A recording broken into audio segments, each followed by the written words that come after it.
Penambahan 1.031 kasus positif virus corona di Indonesia pada Rabu 17 Juni membuat Indonesia menyalip Singapura sebagai negara dengan jumlah kasus COVID-19 terbanyak di ASEAN.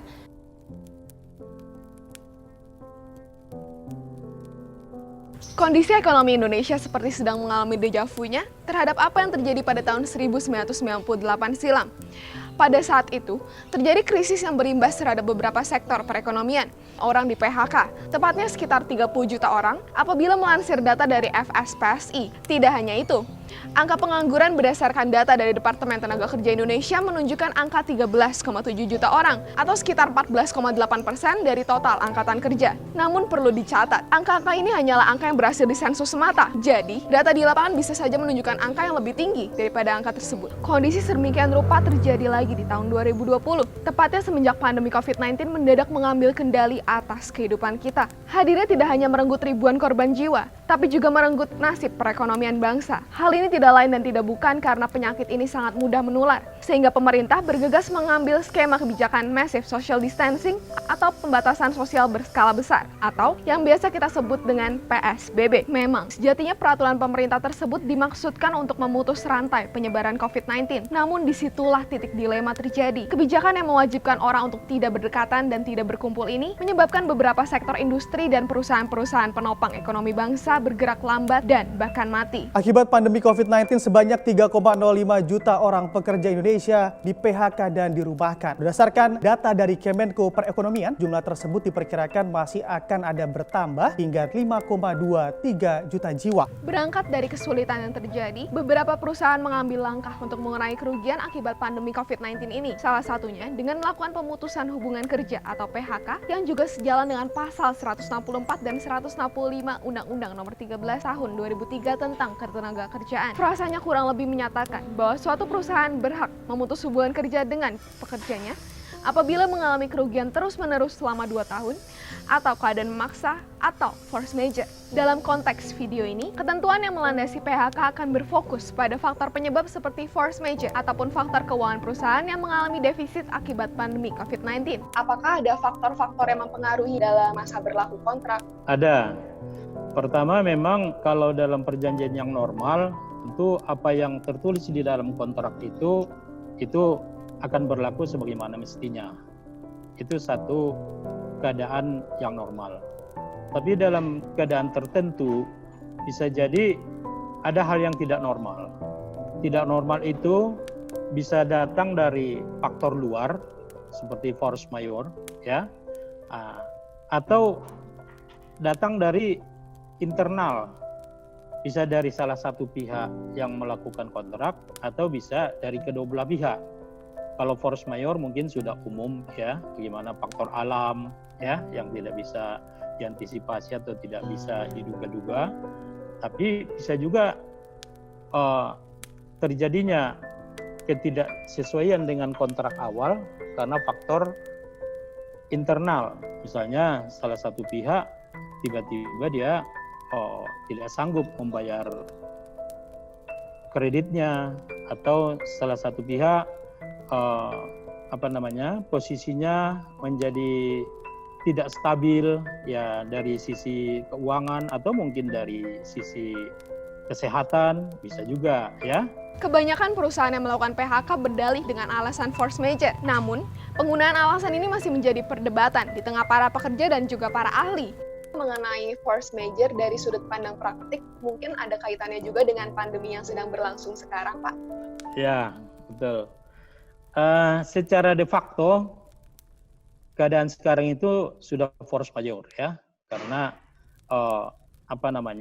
ya memang pemerintah sudah melarang misalnya berkegiatan, ya, misalnya contoh realnya aja para penyewa kios-kios di mall gitu, ya. Bagaimana dia mau memenuhi kontraknya dengan pemilik mall, sementara pemerintah sendiri melarang orang masuk ke mall, kan gitu. Nah, dan dia tidak bisa dagang. Nah, ini salah satu bentuk nyata. Saya bilang itu adalah de facto, memang faktanya demikian. Semestinya ini landasan force majeure-nya keadaan pandemi sekarang itu, kalau menurut saya, ya, mestinya undang-undang kekarantinaan itu diberlakukan secara penuh. Jadi artinya pemerintah itu memang menetapkan dalam Perpu bahwa keadaan ini lockdown. Maka disitulah berlaku secara de jure itu betul-betul tercover. Artinya secara de jure itu betul-betul landasannya kuat ya untuk kita katakan keadaan ini force majeure ya.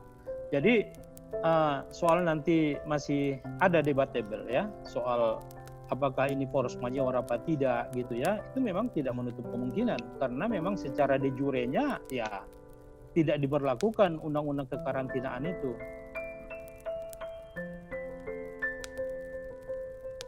Force majeure sendiri, kalau kita bicara force majeure dari sisi BW kan hanya mengatur absolute force majeure. Jadi kalau absolute force majeure atau objective force majeure itu artinya suatu prestasi tidak mungkin dilaksanakan sama sekali oleh siapapun itu, tidak tergantung oleh subjeknya, tapi siapapun tidak dapat melaksanakan itu absolut. Para pihak di dalam perjanjiannya kan mereka bisa menentukan apakah force majeure mereka itu tidak hanya absolut tetapi juga yang relatif. Kalau bahasa Inggrisnya namanya hardship. Kalau yang absolute force majeure kan impossibility. Kalau memang pandemi itu tidak disebut secara eksplisit, tetapi bahwa akibatnya itu sesuai seperti yang ada di kontrak, berarti bisa saja itu dimasukkan sebagai force majeure. Tetapi menurut saya, kalau ini sampai ke pengadilan, itu kemudian hakim akan sangat sulit untuk mengklasifikasikannya sebagai yang absolute force majeure. Kalau kita bicara force majeure sendiri, itu kan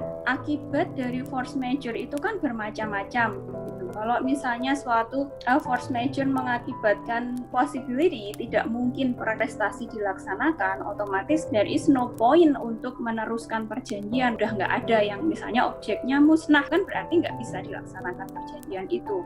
Tetapi kan tidak semua force majeure seperti itu. Artinya apa? Ada force majeure, misalnya pandemi, menyebabkan employer atau majikan tidak bisa membayar upah buruhnya. Itu kan termasuk yang keadaan yang tidak terduga, unforeseeable. Tetapi kan membayar upah buruh itu kan nggak harus sekarang, ya nggak? Kalau suatu prestasi itu bisa ditunda, berarti dia tidak absolute force majeure, konkretnya ya. Karena perusahaan tidak beroperasi, kemudian gaji karyawan tidak bisa dibayar. Apakah itu bisa dianggap force majeure? Mungkin bisa, tapi bukan yang absolut kalau kita melihatnya dari BW. Tetapi untuk konkretnya kan kita mesti lihat perjanjian kerjanya seperti apa. Lebih lanjut, alasan lainnya adalah karena perusahaan akan tutup akibat pandemi COVID-19. Padahal, alasan ini terkesan menyalahi ketentuan dalam UU Ketenagakerjaan yang menyatakan bahwa perusahaan baru boleh tutup setelah merugi selama 2 tahun. Sedangkan, pandemi COVID-19 ini bahkan belum mencapai usia setengah tahun. Pada teorinya, pengaturan PHK karena force majeure didasarkan pada 2 peraturan perundang-undangan yang berbeda. Yang pertama adalah pasal 1244 dan 1245 KUH Perdata, serta pasal 164 ayat 1 UU Ketenagakerjaan. Untuk KUH Perdata sendiri, sejatinya tidak mengatur mengenai perlindungan hukum terhadap para pekerja dalam kaitannya dengan keadaan memaksa atau force majeure. Sementara dalam pasal 164 ayat 1 UU Ketenagakerjaan dijamin mengenai perlindungan hukum terhadap para pekerja dengan memberikan hak atas ganti kerugian, uang pesangon, dan uang pensiun. Apakah hal ini turut berlaku pada praktik di lapangan? Kalau terkait PHK di masa pandemi seperti ini, nah apakah dengan force majeure ini bisa menjadi alasan kuat bagi pengusaha untuk kemudian sah melakukan PHK seperti itu, Pak? Karena secara de facto sudah memang ada force majeure, de facto ya, kalau de jure-nya belum ada kalau menurut saya, ya.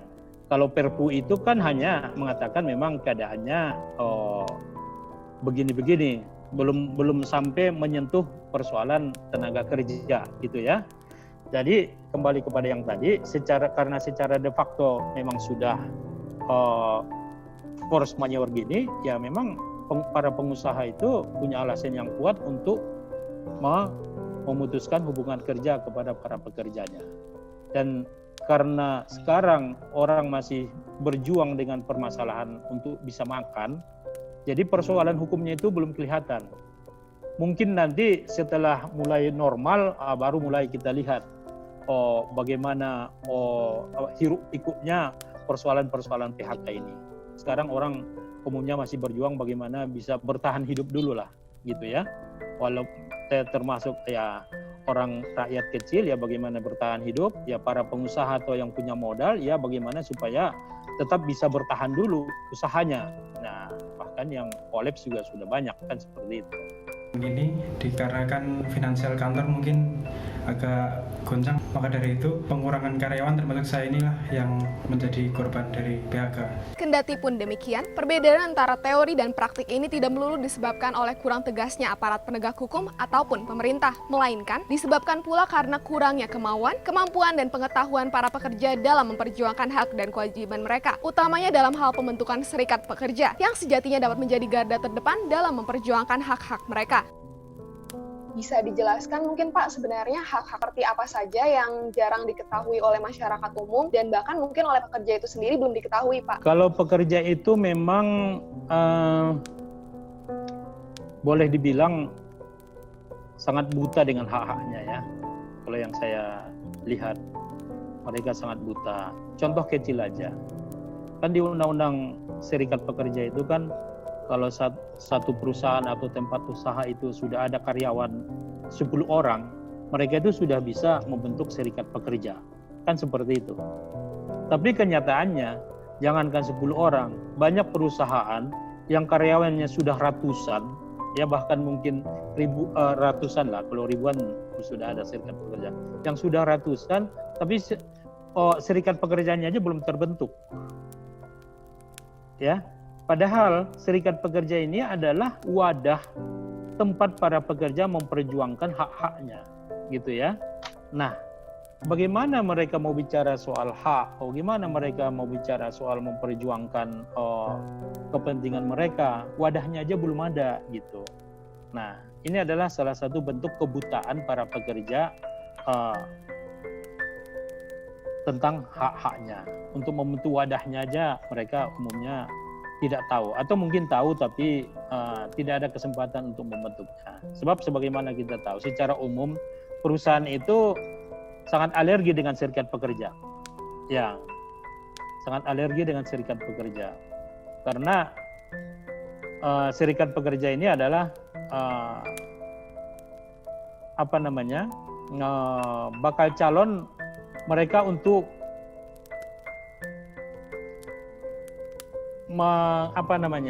mengoreksi posisi dari para pekerja.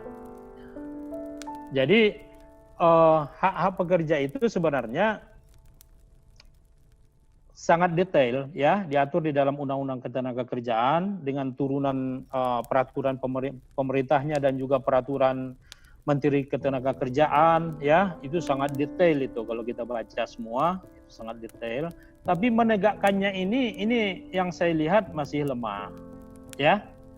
Namun, sebagaimana dapat dilihat praktiknya di Indonesia, masih sangat jarang ditemukan eksistensi dari serikat pekerja itu sendiri. Sekalinya ada, tidak sungguh-sungguh bekerja efektif untuk memperjuangkan hak-hak para pekerja. Hal ini sungguh sangat disayangkan. Padahal, Pasal 5 Undang-Undang Nomor 21 Tahun 2000 tentang Serikat Pekerja telah membebaskan para pekerja untuk membentuk serikat pekerja sendiri dengan sekurang-kurangnya 10 pekerja sebagai anggota. Jumlah yang sesungguhnya sangat masuk akal untuk dicapai. Serikat pekerja dalam hal ini sesungguhnya bisa dijadikan wadah bagi para pekerja yang ingin memperjuangkan suatu upaya hukum dalam langkah penyelesaian masalah. Mendukung hal tersebut, dalam perspektif hukum ketenagakerjaan dikenal 3 macam pertanggungjawaban, mulai dari konsekuensi perdata, sampai sanksi administratif dan bahkan sanksi pidana. Berkaca dari UU Ketenagakerjaan, terdapat beberapa hak bagi para pekerja yang terkena PHK dengan cara yang tidak sesuai dengan prosedur. Di antaranya adalah dengan mengajukan gugatan ataupun tuntutan kepada pihak pengusaha.